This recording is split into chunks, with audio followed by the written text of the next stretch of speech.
Mga binibini, mga miyembro ng International Press Corps, magandang hapon. Salamat sa pagpunta mo ngayon. Ito ay isang makasaysayang sandali para sa ating bansa. Magsisimula ako sa isang maikling mensahe sa aking mga kababayan sa Iran, sa Persian, na pagkatapos ay isasalin ko. Mahal na Iran, ang ating mahal na Iran ay nadala sa isang digmaan. Alin ang katangian ni Ali Khamenei at ang kanyang suwel at suwel na sekta? Dinala niya ang ekonomiya ng bansa sa isang deadlock. Ibinaba ang pambansang infrastruktura at infrastruktura. Ibinigay ang pambansang kayamanan upang makabuo ng mga sandatang nuklear. Ang seguridad ng Iran ay sinira. At ang pambansang soberanya ay inaalis sa mga mamamayan ng Iran. Ang rehimeng ito ay natalo at nasa kamay ng pasistang rehimen at hindi dapat magpatuloy. Panahon na para tapusin ang kaguluhang ito at magsimula ng bagong panahon ng Iran. Aking mga kababayan, ang ating minamahal na Iran ay kinaladkad sa isang mapangwasak na tunggalian. Ang arkitekto nito ay walang iba kundi si Ali Khamenei at ang kanyang tiwaling, mapanirang paksyon. Siya ang nagtulak sa ekonomiya ng ating bansa sa binit ng pagbagsak. Ninakawan ang ating pambansang infrastruktura at mga mapagkukunan, nilustay ang yaman ng bansa sa pagbuo ng mga sandatang nuklear, sinira ang seguridad ng Iran, at ninakaw ang soberanya ng mga mamamayang Iran. Ang rehimeng ito ay natalo ng gigilid sa gilid ng pagbagsak at hindi dapat hayaang magpatuloy. Dumating na ang oras upang wakasan ang pagkawasak na ito at simulan ang isang bagong panahon para sa Iran. Ito ay isang bagong bukang liwayway para sa leon at anak ng Iran. Mga kababaihan at mga Ginoo, sa nakalipas na ilang araw, nakipag-usap ako sa mga tao sa buong Iran mula sa bawat antas ng pamumuhay. Isang opisyal sa sandatahang lakas, isang ina na tumakas sa Tehran, isang factory worker mula sa Tabriz, isang dalagang aktivista para sa Women's Life Freedom Movement. Ang mga tinig na ito ay kumakatawan sa isang bansang lumaban, ngunit matatag na hindi humihingi ng kalayaan, ito ay ipinaglalaban. Mula sa mga protesta ng estudyante noong 1900 at 1919 hanggang sa Green Movement, hanggang sa 2017 Dema at 2019 na pag-aalsa ng Abanma. Libo-libong Iran ang nabuwis ng kanilang buhay sa paglaban para sa pagpapalaya ng Iran. Ngayon, milyon-milyong magigiting kong kababayan ang nagpapatuloy sa laban. Isa sa mga kwento nila ang nagparamdam sa akin ng malalim. Noong Setyembre 2022, pinatay si Jawad Haidari na nagpoprotesta sa pagpatay ng Islamic Republic kay Mahsa Amini. Ipinagpatuloy ng kanyang ate ang kanyang laban. Isa siya sa daan-daang aktivista na inaresto at hinaras ng rehimen nitong mga nakaraang araw. Nang salakayin siya ng mga puwersang pansiguridad, sumigaw siya, "O Diyos, saan kami pupunta? Saan kami pupunta upang tumakas mula sa iyong paniniil?" Isa-isang tumugon sa kanya ang mga kapitbahay niya, "We're not going anywhere." Sila, ibig sabihin, ang rehimen ang kailangang umalis. Ang mga salitang ito ay umaalinggaw-ngao sa aking puso at dapat umalinggaw-ngao sa bawat koridor ng kapangyarihan sa buong mundo. Ngayon, ito ay mas malinaw kaysa dati. Ang Islamic Republic ay gumuho. Ang mga mapagkakatiwalaang ulat ay nagpapahiwatig na ang pamilya ni Ali Khamenei at ang pamilya ng mga matataas na opisyal ng rehimen ay gumagawa ng mga paghahanda upang tumakas sa Iran. Ang rehimen ay nasa huling bahagi nito sa mga bayan at lungsod sa buong bansa.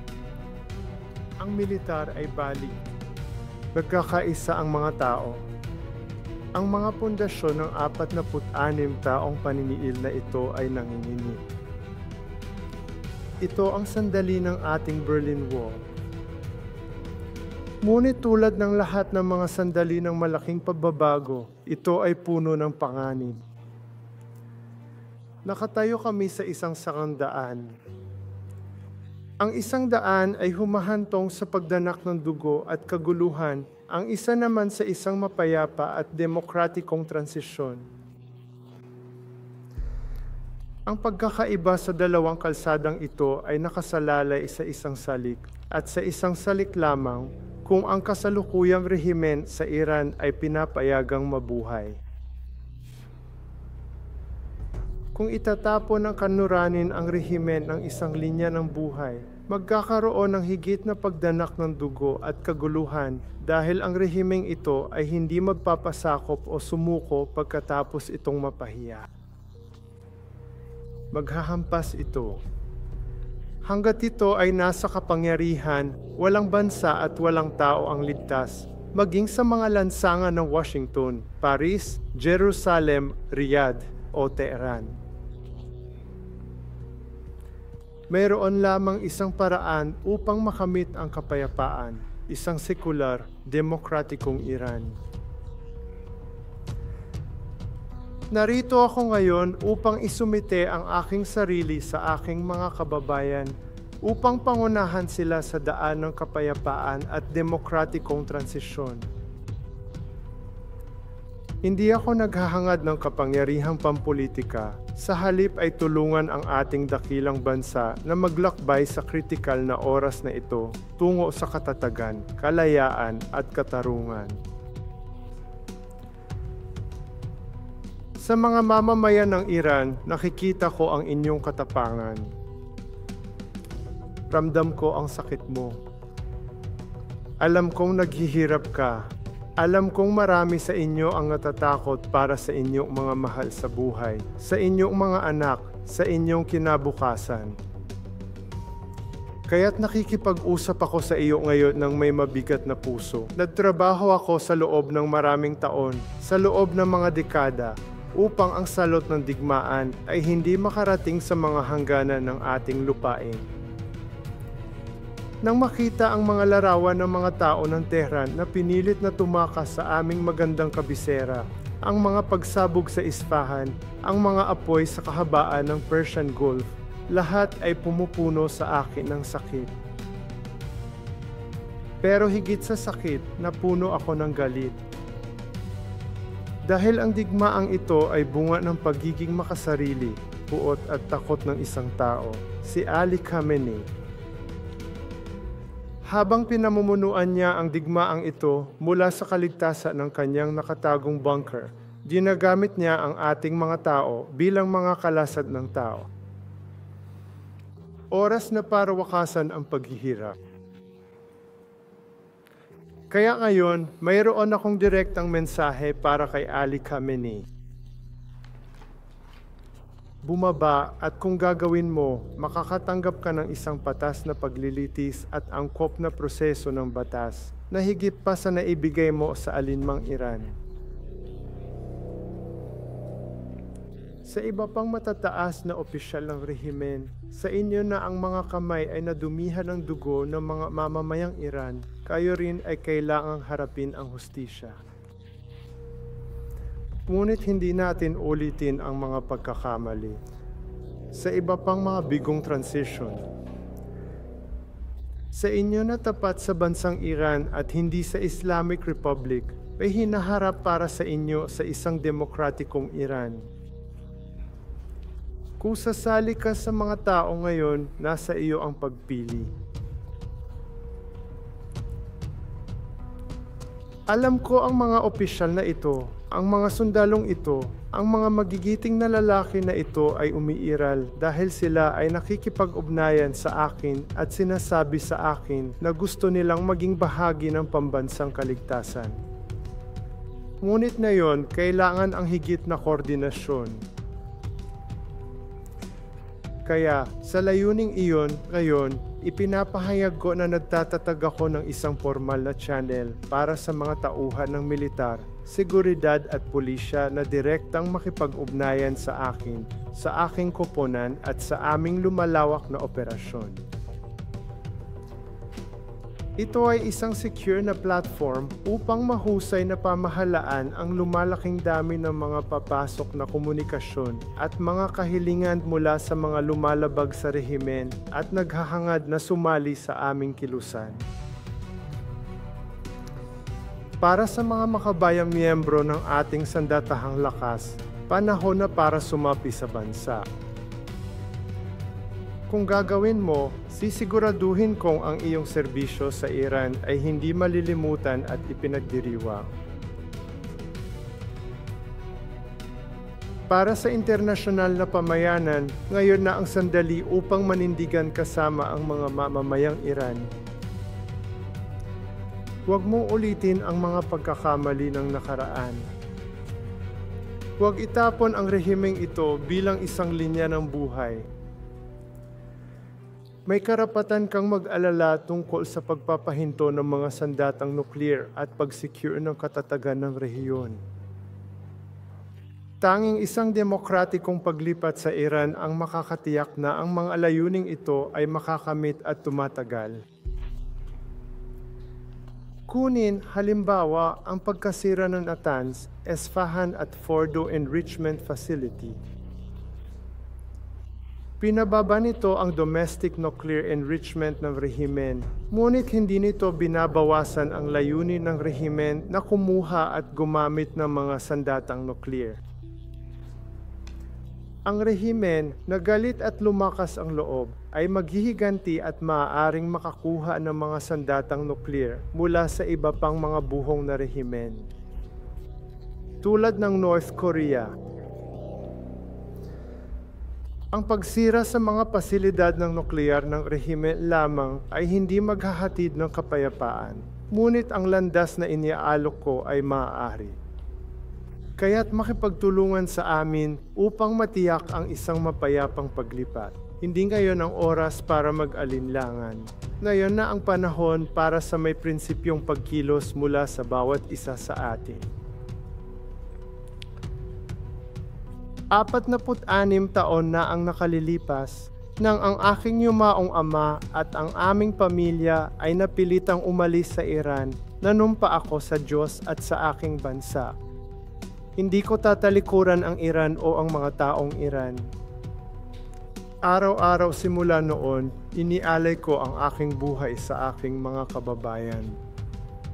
At ngayon, narito ako upang ulitin ito at ilagay ang aking sarili sa kanilang serbisyo.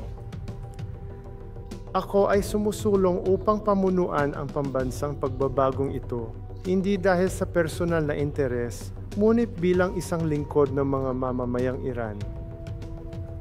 Mayroon akong malinaw na plano para sa paglipat at pambansang pagpapanibago. Ang ating transisyon at demokrasya sa hinaharap ay ibabatay sa tatlong pangunahing prinsipyong ito. Ang integridad ng teritoryo ng Iran, mga individual na kalayaan at pagkakapantay-pantay ng lahat ng mamamayan, paghihiwalay ng relihiyon at estado. Ang huling anyo ng hinaharap na demokrasyang ito na hinahangad natin ay para sa mga taong Iran na magpasya sa isang pambansang referendum. Ang iniaalok ko ay hindi lamang isang pangitain para sa kinabukasan ng ating bansa, kundi ang planong magsagawa ng isang mapayapang, maayos na paglipat. Upang makamit iyon, ngayon ay inaanunsyo ko ang mga sumusunod na paunang hakbang. Una, magpapatawag ako ng National Unity Summit. Kasama sa pagtitipon na ito ang mga aktivista, dissidents at grupo mula sa iba't ibang ideological spectrum na sumasang-ayon sa tatlong prinsipyong ito. Hindi ako magiging limitado. Ito ay hindi limitado sa mga grupong pampolitika, ngunit sa mga pinuno ng negosyo, profesional, eksperto, at iba pang grupo na may impluensya sa lipunan ng Iran. Ang layunin ng summit na ito ay magkasundo sa isang roadmap para sa demokratikong transisyon at muling pagtatayo. Pangalawa, kaayon ng demokratikong proseso, gumagawa ako ng planong pang-ekonomiya para muling itayo ang Iran. Inilunsad na natin ang Iran Prosperity Project, isang komprehensibong plano para sa muling pagtatayo ng ekonomiya at pagpapatatag ng lipunan ng ating bansa sa tatlong yugto. Ang emergency phase ng unang 4 hanggang 6 na buwan, ang yugto ng pagtatatag ng 18 hanggang 24 na buwan, at ang yugto ng normalisasyon na pangmatagalan. Sa darating araw, aking pangkat eksperto ay maglalathala plano para unang 100 araw pagkatapos pagbagsak Islamic Republic batay gawaing ito.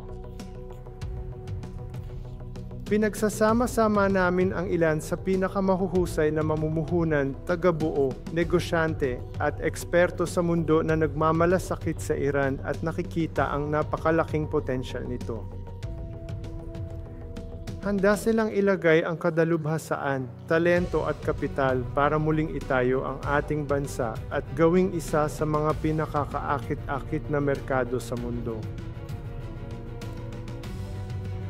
Isipin ang bagong Iran na ito, isang malaya at demokratikong Iran na namumuhay ng payapa sa ating mga kapitbahay, isang makina ng paglago at pagkakataon sa rehiyon, isang biyako ng kultura, pagbabago at pagmamalaki sa mundo. Ito ay abot kamay natin. Kami ay mapagmataas, sinaunang tao, matatag na tao. Ang gawain sa harap natin ngayon ng Iran ay hindi bababa sa mga kinakaharap ng mga dakilang pinuno, ang mga dakilang tagapag-isa, ang mga dakilang tagabuo ng ating kasaysayan, tulad ni Cyrus ang dakila. Sa pagsisimula natin sa mga huling hakbang ng landas na ito, tungo sa pambansang muling pagbabangon, tungo sa pagpapalaya, tungo sa kapayapaan, patuloy tayong binibigyang inspirasyon niya. Sa aking mga kababayan, ito ang ating sandali. Kasama mo ako. Sama-sama nating buuin ang bagong Iran na ito. Salamat po. Salamat po.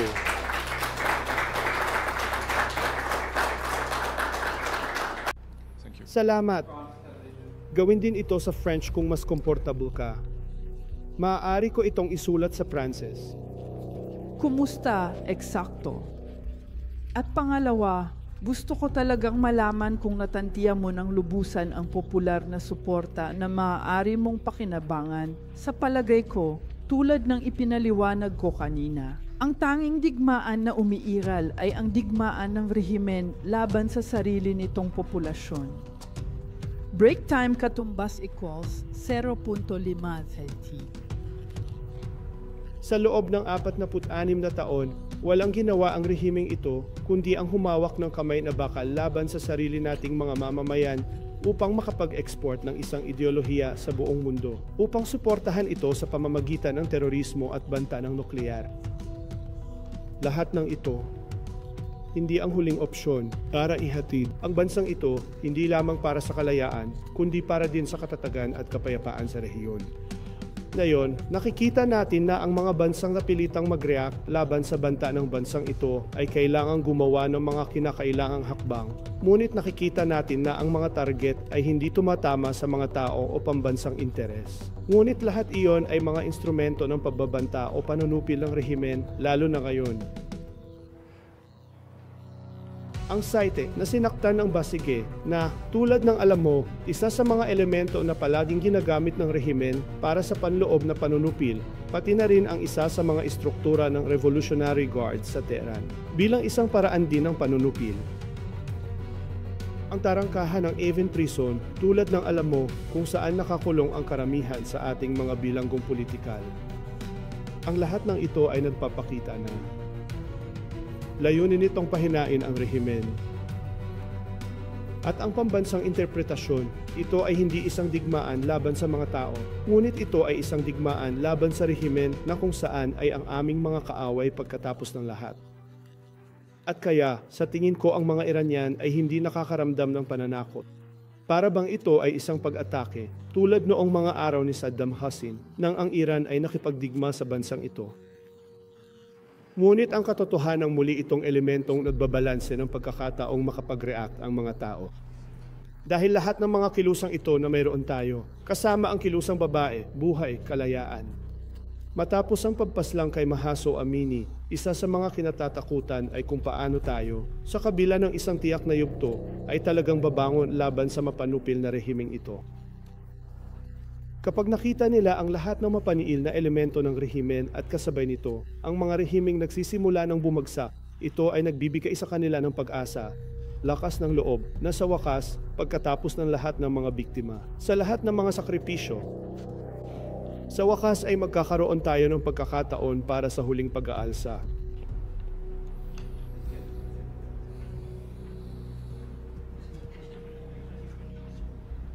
Kapag natapos ng yumaong Ayatollah Khomeini ang kanyang mga talumpati at panayam, palagi niyang sinasabi ang kay Ammar Barcha, kagatin ang pusa.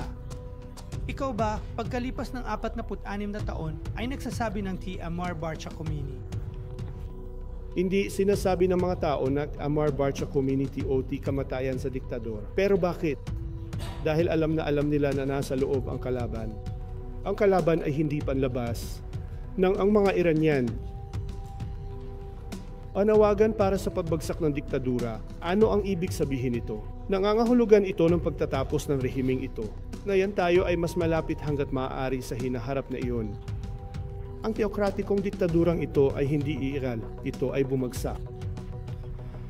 Inihahanda na ng mga elemento sa pinuno ng rehimen ang kanilang pagtakas. At ngayon nakikita natin na ang mga elemento, militar, pulis, seguridad ay nagsisimula ng makipag-ugnayan sa amin. Ayaw nilang bumaba kasama ng barko na lumulubog na. Gusto nilang sumama sa mga tao.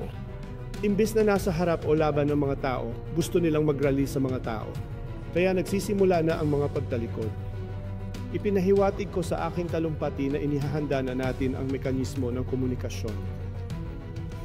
Ang lahat ng ito ay para ihanda, gaya ng sinasabi mo, ang lupa sa kasalukuyang yugtong ito hanggang sa pagbagsak ng rehimen, ngunit higit sa lahat.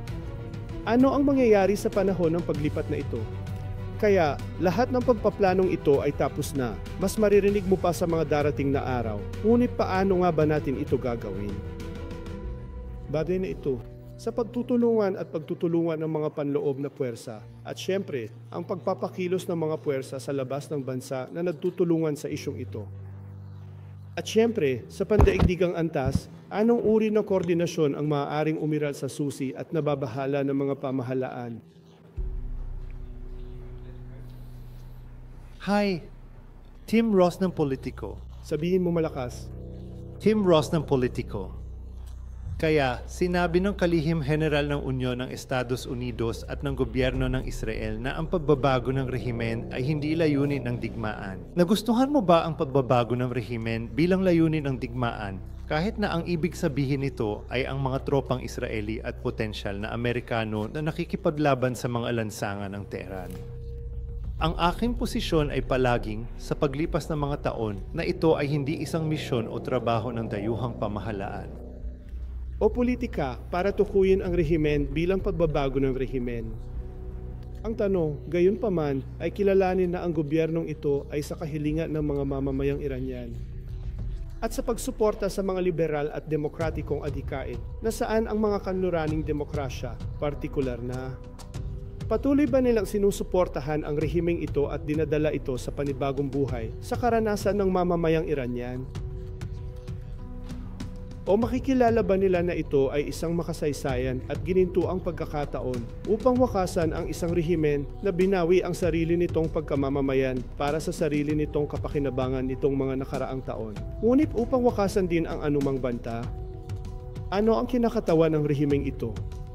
Kung tutugon ang Amerika o Israel sa anumang banta, sa huli ay kailangan nilang kilalanin na sa pagbabago ng rehimen, nagbabago ang lahat. Kaya hindi na kailangan nilang sumulong para sa pagbabago ng rehimen. Kailangan lang nilang kilalanin na ang pagbabago ng rehimen ay ang tanging pangwakas na solusyon na eksakto kung bakit ako narito ngayon at kung bakit kailangan nating magtulungan upang matiyak na ginagarantiyahan natin ang Iran at ang mga mamamayang Iranian. Isang demokratikong hinaharap, ngunit gayon din sa pamamagitan ng demokratikong hinaharap na ito, bibigyan niya ang mundo ng sensitivity at tiwala na ang elementong ito ay hahantong sa katatagan, sa kapayapaan. At sa huli, sa anumang aspeto na nagbabanta at nananakot. Ang mundo at ang rehiyon.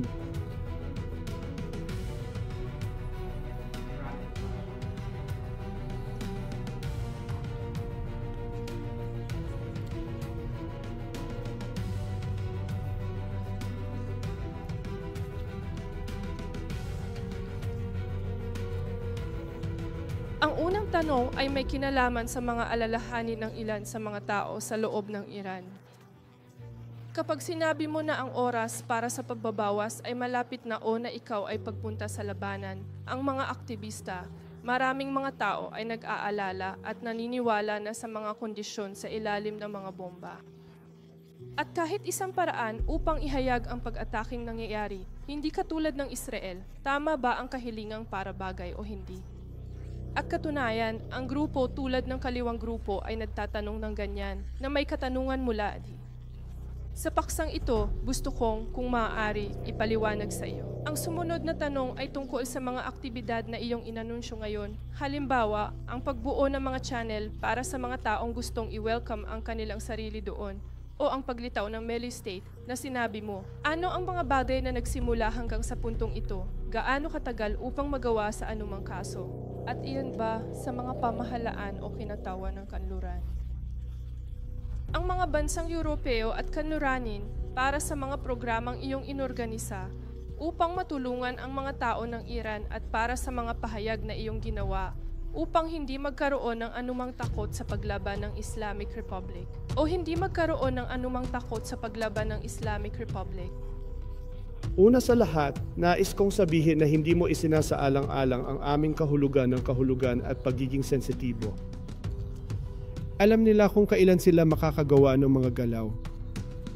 At syempre, sa mga kondisyon kung saan may reaksyon mula sa Estado, hindi ito ang pinakamagandang pagkakataon para sa gawain ito, ngunit may oras. Ang tiyak na sinabi nila ay hindi nila nakikita ang mga dahilan kung bakit nila inalis ang Estado. At nakakatulong iyon na matiyak na magkakaroon ng pagkakataon para sa kanilang pagkatapos ng kampanya. Tungkol sa kung ano ang iyong ipinahiwatig, syempre, sa mga darating na araw na maihigit pang mga bagay ang pagpaplano ng mga aksyon at ang mga programa na nasa isip namin ay magiging mas kapakipakinabang para sa media at para sa pampublikong pag-iisip. At sa pangkalahatan, ipinagpapatuloy natin itong programang muling halalan sa halip na ang ipinahiwatig natin ngayon sa ating mga talumpati. At sa wakas, tungkol sa internasyonal na lipunan, sa palagay ko nitong mga nakaraang linggo, salamat. Tiyak na nakita ng mga estudyante at maging ng mga lider ng negosyo na hindi nakakita ng anumang pagbabago sa kasalukuyang rehimeng ito na patuloy na lumalala ang sitwasyon na nagdudulot ng malaking pagkabahala sa marami.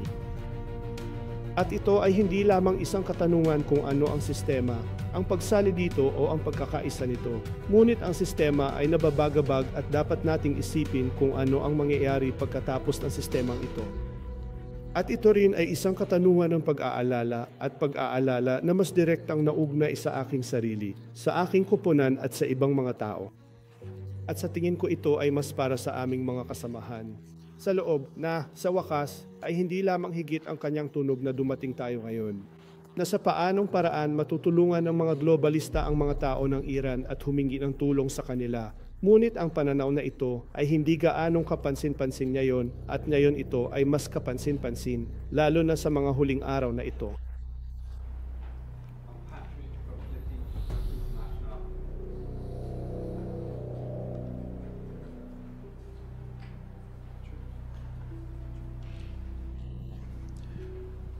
Monsignor, maraming mga chancellery, partikular sa Europa, ang patuloy na pinipili ang katatagan kaysa hustisya na nagsasabi na hindi natin dapat subukang baguhin ang rehimen. Paano mo ipapaliwanag ang pag-iingat na ito kung ang isa ay optimistiko sa mga tuntunin o ang kasiyahang ito kung gusto ng isa na maging mas matindi? Patrick, ito ay hindi bago. We've known each other for as long as we've known each other. Almost 40 years, I must say. Ngunit ano ang mga pagbabago sa katotohanan? Ito ay ang katotohanan na marahil hanggang ngayon kung saan pinag-uusapan natin ang tungkol sa isang patakaran ng pagpapatahimik, nakalimutan na maaaring may isa pang alternatibo, kaya ito ay ang status quo. Ngunit din ang katotohanan na hindi nakasalalay sa isang dayuhang gobyerno ang magpasya kung may pangangailangan para sa pagbabago ng rehimen. Dapat tayong makinig sa isang mamamayang humihiling ng pagbabago ng rehimen. At sa sandaling iyon, bilang isang European o American democracy na nagsasalita ng karapatang pantao, na nagsasalita ng kalayaan, na nagsasalita ng katarungan, na nagsasalita ng lahat ng iyon, paano mo inaasahan na ang pagpapatuloy ng parehong rehimeng ito ay maaaring maging solusyon? At upang matakot sa banta ng rehimen na huwag magkaroon ng bukas na dialogo sa mga kinatawa ng sekular na demokrasyang ito laban sa isang uhaw sa dugong rehimen, nagsisimula ng mangyari ang pag-click. Higit sa lahat, dahil una sa lahat, nakikita niya na marami sa aking mga kababayan, karamihan sa aking mga kababayan ay ayaw na sa ganitong rehimen. Nakikita niya ngayon na may mga tinaguri ang reformer ng kahapon na hindi na naniniwala dito at nakikiisa na sa atin sa kilusang liberalisasyon na ito. Ngunit ang katotohanan din na dahil handa na ang mga Iranian para sa pagbabagong ito ay isang simpleng pagpipilian na gagawin. Pinipigilan ba natin ang kanilang kahilingan o sinusuportahan natin ang kanilang kahilingan? Hindi isang patakarang dala ng isang dayuhang gobyerno para igiit ang pagbabago ng rehimen. Ngunit ito ay upang pumayag sa kahilingan ng isang taong gustong lumaya at gustong malaman kung kasama nila ang malayang mundo. O kaya, ito ay isang simpleng pagpipilian upang gawin.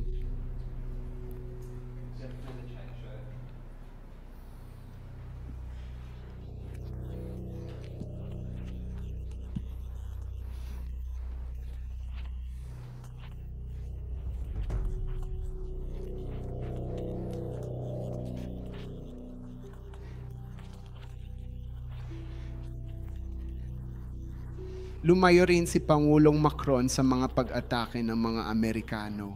Gusto mo bang makipag-usap sa mga pinuno ng Europa tulad ni Keir Starmer, tulad ni Pangulong Macron? Ano ang sasabihin mo sa kanila? Umaasang makumbinsi sila na maniwala na kailangan ang pagbabago ng rehimen?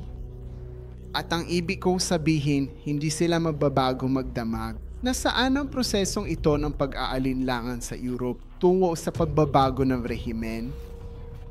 Una sa lahat, ako ay, sino ang nagbibigay ng mga mensaheng ito sa mga pinuno ng mundo saan man sa loob ng maraming taon? At hindi naman sa hindi nila alam kung ano ang dapat kong sabihin o kung ano ang mga mensahe ko. Ang nagbago ay ang mga pangyayari.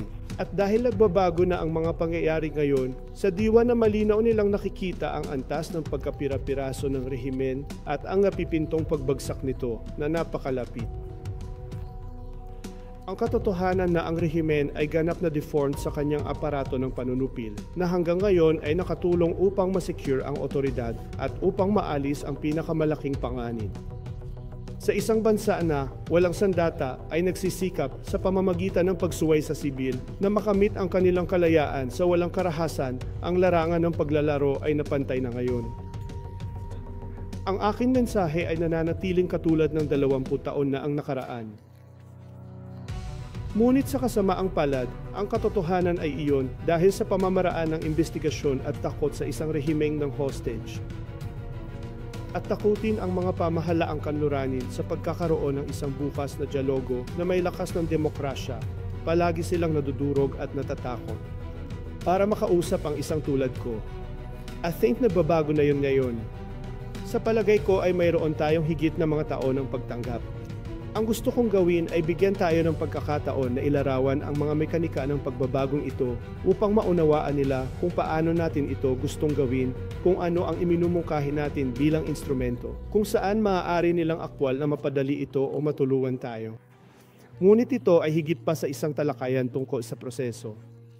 Ngayon, sa pagsasalita, nais kong ituro ang ilang mga isyu na kinakailangan kung saan matutulungan tayo kaagad ng mundo. Wala itong kinalaman sa patakaran ng pagbabago ng rehimen at lahat ng iyon kailangan niyang gawin sa pagpapalakas ng isang bansang maghahangad ng kalayaan. Ang rehimen ay nakikipagdigma sa sarili nitong mga tao. Sinusubukan niyang maghiganti sa mga tao, pagbitay sa mga bilanggong politikal, pagsasara ng internet, kahit na ang mga landline nitong mga nakaraang linggo. Nagsasagawa sila ng mga digmaan laban sa ating sariling bayan. Ang pinakanakakatakot na rehimeng ito ay hindi isang pag-atake ng Israel o isang tugon ng Amerika. Ang mga tao mismo ang pinakakinatatakutan nila. Ito ang dapat kilalanin ng mga pinunong ito sa daigdig. Ito ang mga taong gustong makasama mo sa malayang mundo at ang tanging hadlang sa pagitan nila at ng malayang mundo. Daya't ba ito? Kaya huwag matakot sa banta ng rehimen. Maniwala sa isang bansang nagnanais ng mapayapang relasyon sa kapitbahayan. Hindi sila nakikipagdigma sa Israel, hindi sila nakikipagdigma sa mga Arabo, hindi sila nakikipagdigma sa Amerika. Ang rehimen ay isang rehimen na umawit ng kamatayan sa Israel at kamatayan sa Amerika sa loob ng 46 na taon. Sinasabi ng mga Iranian na gusto nilang maging kaibigan sa mundo. Gusto naming magkaroon ng matalik na relasyon. Nasa iyo, mga pinuno ng mundo, na kilalanin ang potensyal na ito upang maniwala sa mga intensyon ng mga mamamayang Iranian. At iyon ang magiging pagkakaiba. Sa pagkakataong ito, manatili sa tamang landas ng kasaysayan. May pagkakataon ka ngayon. Ang pinakamasamang bagay na maaaring mangyari ay ang rehimeng ito ay patuloy na umiral. Papunta na siya. Kailangan lang nating gawing mas madali at mas mabilis ang proseso.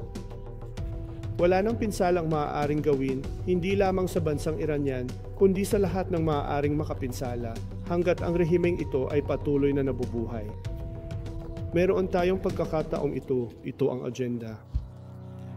Hindi lamang para maalis ang rehimeng ito, kundi para malaman din na mayroong plano sa paglipat. Ito ay hindi kaguluhan, ito ay hindi isang hindi kilalang kinalabasan, ngunit para mangyari iyon kailangan nating makapag-coordinate. Hindi ko na iniisip ang tanong kung malalaman ko ba o hindi. O kung magkakaroon, ngunit paano natin matitiyak na ito ay isang matagumpay na paglipat. At syempre, kailangan ng napakaseryosong talakayan kung paano ang bansang ito o ang bansang iyon sa isang paraan o iba pa ay magiging epektibo sa pagsuporta sa ating layunin at, sa gayon, ginagarantiyahan ang ating tagumpay. Na isang panalo-panalo sa pagtatapos ng araw.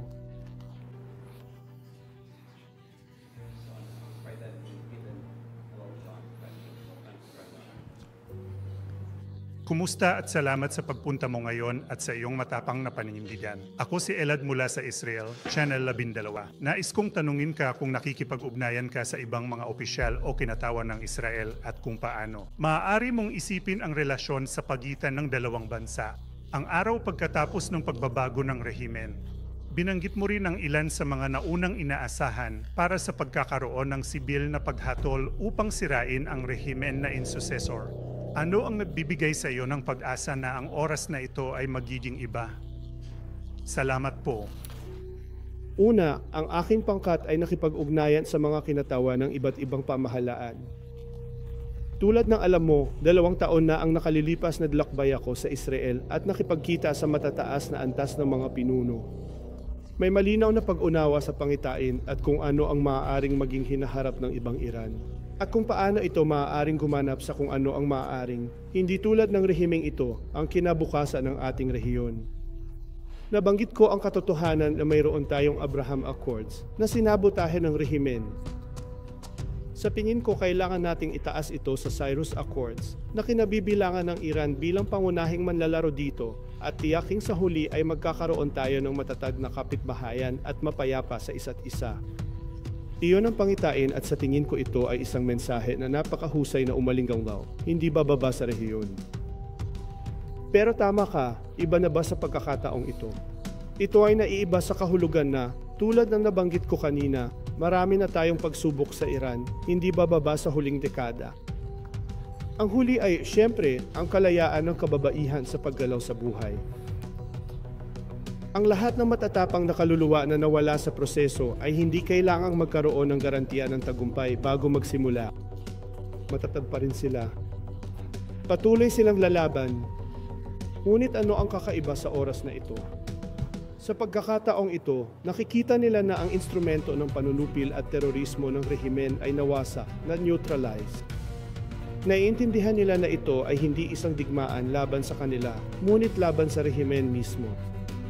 Sa katunayan, tinutulungan niya ang mga Iranian sa pamamagitan ng pag-neutralize sa instrumento ng rehimen na hanggang ngayon ay kaliwat kanan ang pumatay sa ating magigiting na kababayan sa lahat ng kilusang ito.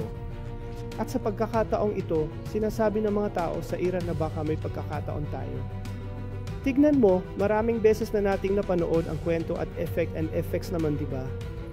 Ngunit sa wakas, bumagsak ang waloon, na-trigger ang Unyong Soviet.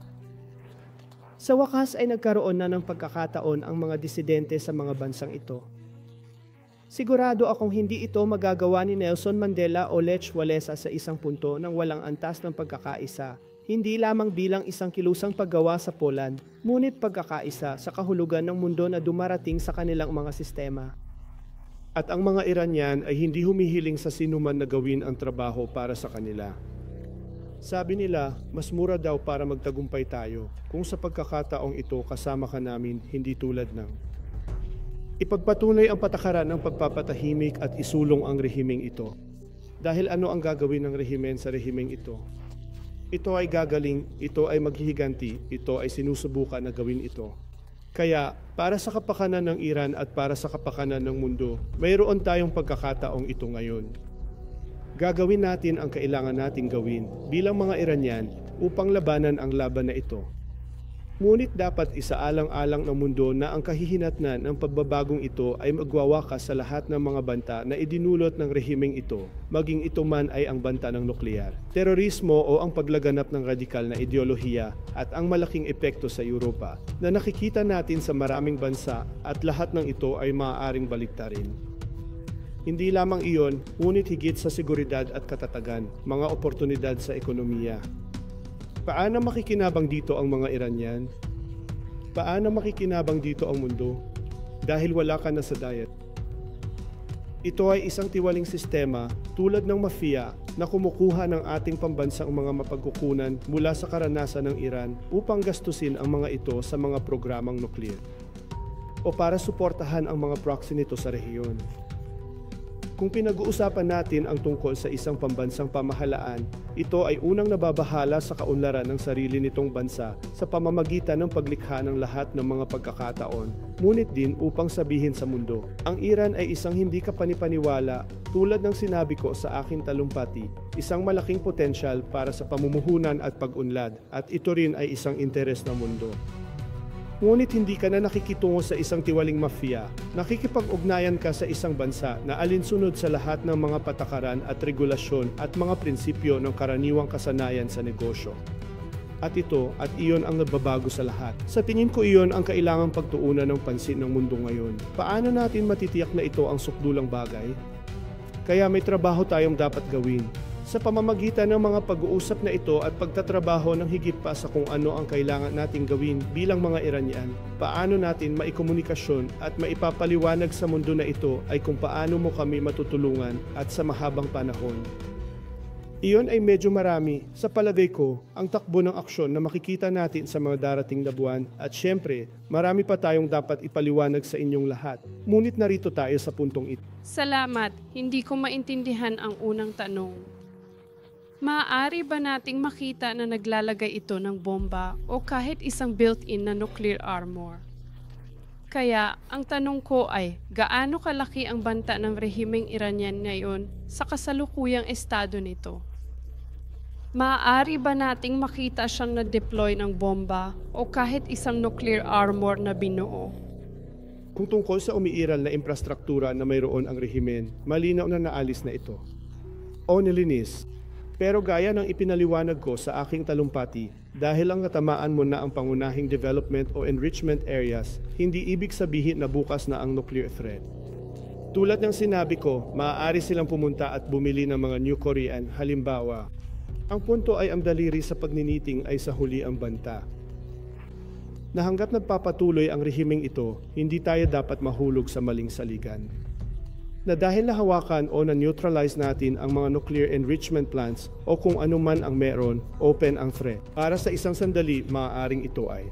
Saglit, maaaring naantala nila ito. Ngunit hanggat ang rehimeng ito ay patuloy na umiiral, tulad ng isang masamang walang laman, ito ay patuloy na tumataas sa iyong silid. Kailangan nating tiyakin na ito ay ganap na maalis. Ito ang tunay na garantiya. Kaya nga, ngayong mayroon na tayong ganitong pagkakataon, ngayong grabe na ang rehimen. Sino ang lubhang nabubulok kung tawagin ko nga? Kaya't kapag ang pangunahing instrumento ng panunupil, kontrol at pagmamatsyag, o kung ano pa man ang ginagamit ng totalitarian na rehimen laban sa sarili nitong pagkamamamayan at bilang banta sa mundo na lampas sa pagbagsak, ay kinikilala na ito ay isang magandang lugar dahil lagi kong sinasabi na hindi tayo dapat tumalon sa konklusyon na dahil nabigo ang diplomasya, dapat tayong makisali sa tunggalian. Lagi kong sinasabi sa sarili ko, over all these years, baby not. Ang pangatlong paraan, ibig sabihin, ang mga Iranian ay ang iyong alternatibo. Hindi ka limitado sa pagsasabi na dahil hindi tayo makapagsalita sa kanila, kailangan nating pumunta at bombahin ang Diyos sa kanila. Isa itong pagkakataon para kilalanin ang napakahina ng rehimen. Gawin ito sa mga tao ng Iran. Ang pangwakas na garantiya ay ang mamuhunan sa kanila sa halip na umasa na sa pamamagitan ng mga negosasyon ay mapagtanto mo ang rehimeng nasa nito. Hindi lang maaaring komplikado sa iyong mga inaasahan. Kailangan nating mag-gravitate at magkaroon ng pagbabago ng pananaw at diskarte tungkol dito at iyon mismo ang nagsisimula akong makita. Nagsisimula akong makita ang higit pa at higit pa na ito ay nagmumula sa mga gobyerno na hanggang ngayon ay nag-aaway lamang sa status quo at sa wakas ay nag-isip na maaaring magbago ang mga bagay.